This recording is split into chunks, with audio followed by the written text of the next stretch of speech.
Yes, I do have more doubts that I can win slams, particularly against these two guys. But at the same time, I know that while I'm still active and when I enter on the court, I don't care who is across the net. Djokovic has moved first. The timing is ruthless. Sinner has just conquered Wimbledon, yet the celebration already feels fragile. Now the Serbian sends a warning across the tour. It is a shocking message, and it may explain why Sinner's reign is facing its biggest danger. The real test is not over. It is still coming. Djokovic says Sinner and Carlos Alcaraz remind him of his younger self. Then came the line that changed the mood. He believes he knows how to crack their code. That claim cannot be brushed aside. Melbourne already proved the danger. Djokovic dragged Sinner through 5 brutal sets and won when the pressure peaked. Wimbledon brought revenge. Sinner crushed him in straight sets and lifted the trophy again. But that was not the final answer. Alcaraz is preparing to return in Cincinnati. New York follows. The rival who has troubled Sinner most is stepping back into the fight. Djokovic understands the patterns. The tour is studying every weakness. Sinner now carries the target under pressure. Subscribe now for tennis stories that reveal what the scoreboard hides. Because Wimbledon may have confirmed his dominance. The result may also have triggered the most dangerous challenge of his career. That danger starts with a distinction Djokovic understands better than anyone. His comment was not an insult aimed at Sinner's level. It was recognition. He sees qualities that once defined his own prime, including early ball striking, exceptional balance, deep returns, and the ability to turn defense into attack without giving the opponent time to reset. A player does not search for a code unless the problem has become serious. Sinner has reached that status. Rivals no longer prepare for him as another difficult name in the draw. His matches now influence training plans before tournaments begin. Coaches examine serve locations, return positions, rally direction, and reactions under pressure. The attention itself is proof of dominance, but it also creates danger. Familiarity grows with every victory, and repeated exposure gives elite opponents more chances to identify a pattern they can disturb. Wimbledon showed how high the standard has become. Sinner defeated Djokovic 6-4, 6-4, 6-4 in 2 hours and 20 minutes. His serve produced 16 aces, while Djokovic earned only 1 breakpoint.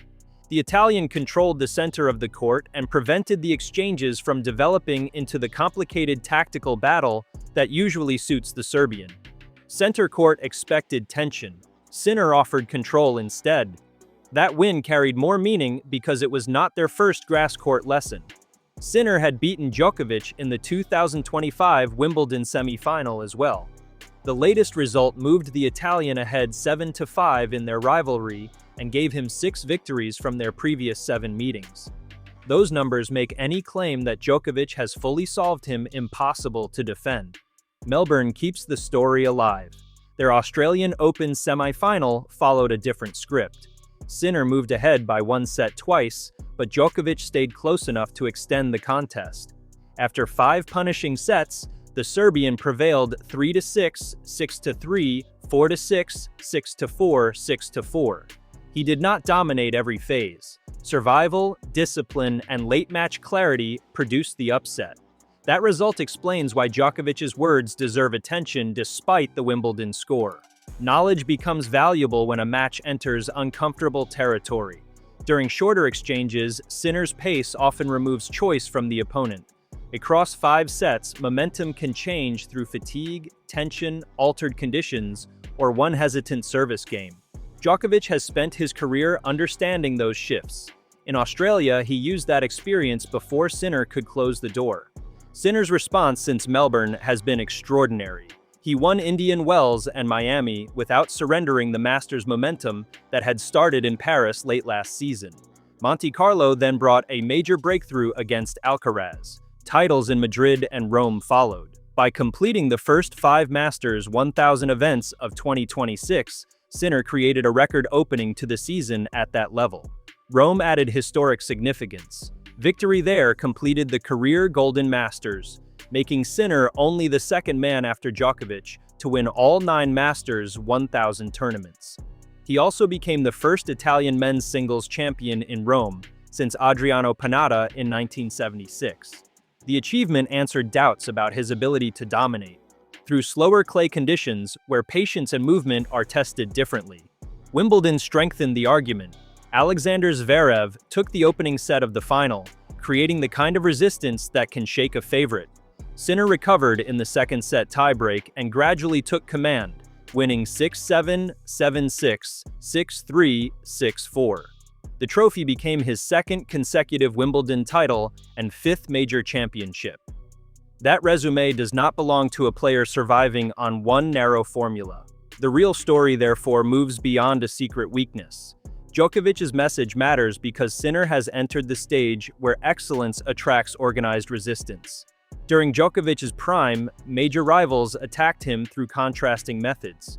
Federer sought shorter exchanges, whereas Nadal increased the physical load and Murray brought patient defense into the contest. Djokovic remained successful because his own game never stopped developing. Sinner now faces a younger version of that burden.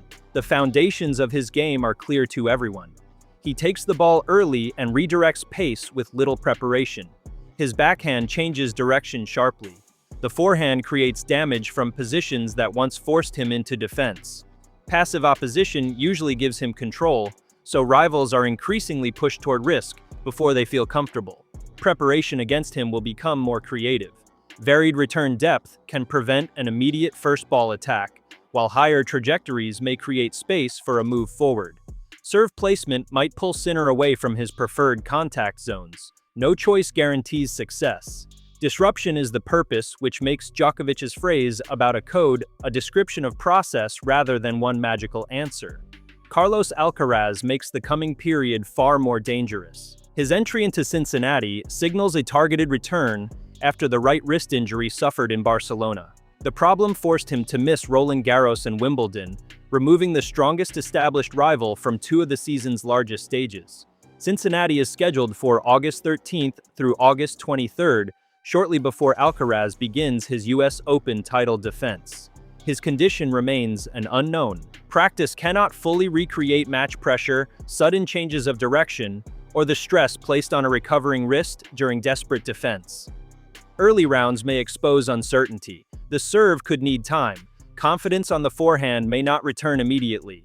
Those concerns make Alcaraz vulnerable, yet they do not make his return harmless. Sinner understands the difference. Alcaraz brings variety that few opponents can copy at the same speed. A heavy forehand might push the Italian backwards, followed by a drop shot that forces a sudden sprint forward. Net attacks appear without warning. Improvised defense can turn into offense during one exchange. Those changes interfere with the clean rhythm that makes Sinner so punishing from the baseline. Their 2025 season created the modern rivalry's emotional foundation. Alcaraz survived 3 championship points before defeating Sinner in a historic French Open final. Wimbledon brought the Italian's answer when he beat the Spaniard for the title. The US Open then became their third consecutive major final, a sequence no two men had previously produced within one season. New York delivered the most relevant warning. Alcaraz defeated Sinner 6-2, 3-6, 6-1, 6-4, and reclaimed the #1 ranking. His shot selection kept changing, while Sinner struggled to impose a stable pattern. Alcaraz finished with twice as many winners. Afterwards, Sinner admitted that his tennis had been too predictable and spoke openly about leaving his comfort zone.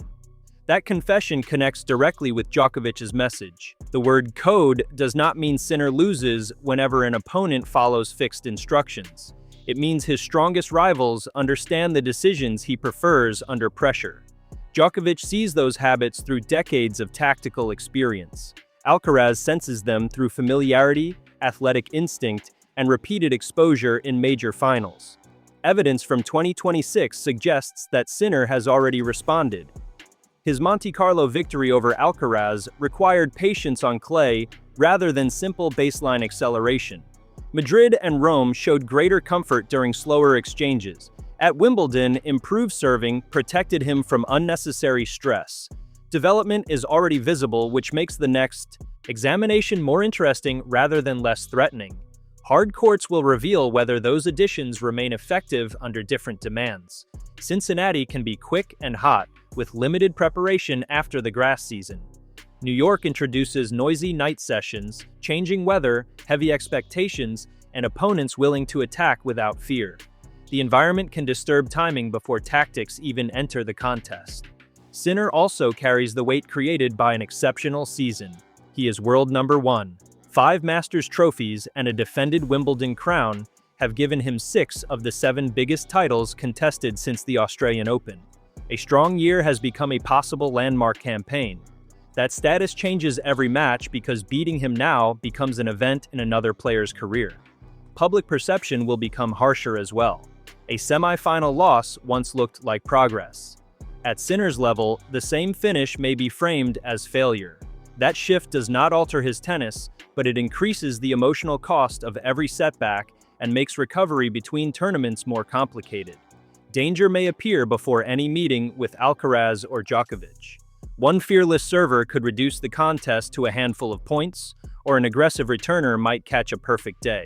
Grand Slam draws produce unexpected problems when conditions suit an outsider. Sinner's greatest obstacle in New York may arrive without the famous name everyone expects. Zverev belongs in the discussion as well. His first major title came at Roland Garros, and he followed it by reaching the Wimbledon final.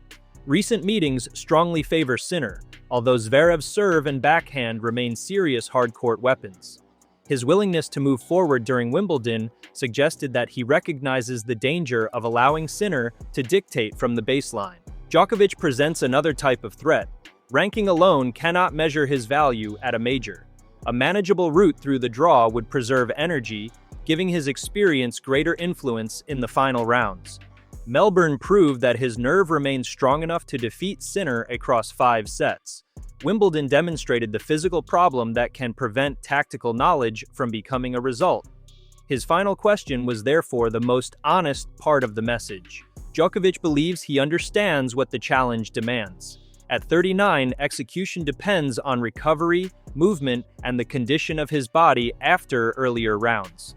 The correct shot may appear in his mind before his legs reach the ideal position. Against Sinner, that small delay becomes decisive. The younger champion still carries psychological pressure.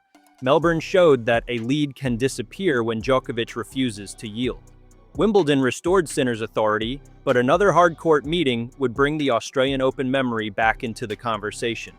Djokovic would enter with proof that he has already won their longest battle of the season. Managing that pressure requires balance. Sinner needs improvement without weakening the direct style that made him number 1. Too much experimentation might remove his natural clarity. Refusing change would give rivals familiar targets. The correct path lies between those extremes, and major tournaments offer little space for uncertain decisions. Physical management will matter just as much. Sinner has played an intense schedule while winning repeatedly across 3 surfaces. Deep runs reduce recovery time even when confidence remains high. Cincinnati arrives before the US Open, so ambition must be balanced against preparation. A small physical issue can change the entire New York picture. None of this makes his dominance artificial. The results show remarkable control. He responded to the Melbourne loss by producing one of the strongest Masters campaigns in tour history. Wimbledon confirmed his ability to handle expectation. His season contains only 3 defeats so far, and each setback has been followed by meaningful progress. The shocking element in Djokovic's words is the comparison itself. A champion with 24 major titles sees his younger prime reflected in Sinner and Alcaraz. That compliment carries a demanding standard. Djokovic's legacy was not created by one brilliant season. Longevity came through repeated reinvention across surfaces, rivalries, injuries, and changing generations. Sinner cannot answer a question about longevity at 24. Time decides that argument. The coming hard-court swing supplies the next piece of evidence.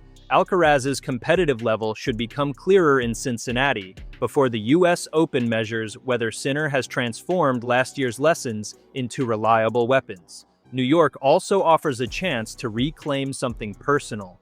Alcaraz ended Sinner's title defense and took the #1 ranking in 2025. Returning as Wimbledon champion gives the Italian an opportunity to reverse that memory. Victory over his main rival would strengthen the idea that his game has expanded. Another defeat might revive doubts about the matchup. Regardless of everything Sinner has achieved elsewhere, Djokovic is not predicting that collapse. His role in this story is more interesting. He has identified the pressure surrounding a player who has become the center of men's tennis. Rivals prepare differently when one champion appears secure. Intimidation affects part of the field, whereas freedom from expectation can make another opponent reckless. Either reaction creates an unusual match. That is why Sinner's biggest test is still coming. It extends beyond Cincinnati and cannot be settled by one night in New York. The real challenge involves maintaining dominance after the tour has accepted him as the problem to solve. Every loss or narrow escape will feed fresh theories, and any successful adjustment will provoke a tactical response. Sinner now gets the chance to answer Djokovic without saying a word. The veteran's code may belong to an earlier version of his game, but only results will settle that question. Alcaraz's return provides the clearest measure of change, while another major title would place Wimbledon inside a wider reign rather than a protected run. Until those answers arrive, the warning remains suspended over the season. Djokovic remembers the cost of becoming everyone's target. He recognizes the champion across the net, even if his body no longer delivers every solution his mind discovers. That combination gives the message its power. Sinner has conquered the visible challenge. The hidden one begins now. Subscribe to the channel, turn on notifications, and share your verdict below. Will Sinner survive the returning threats, or has Djokovic identified the first crack in a reign that currently looks untouchable?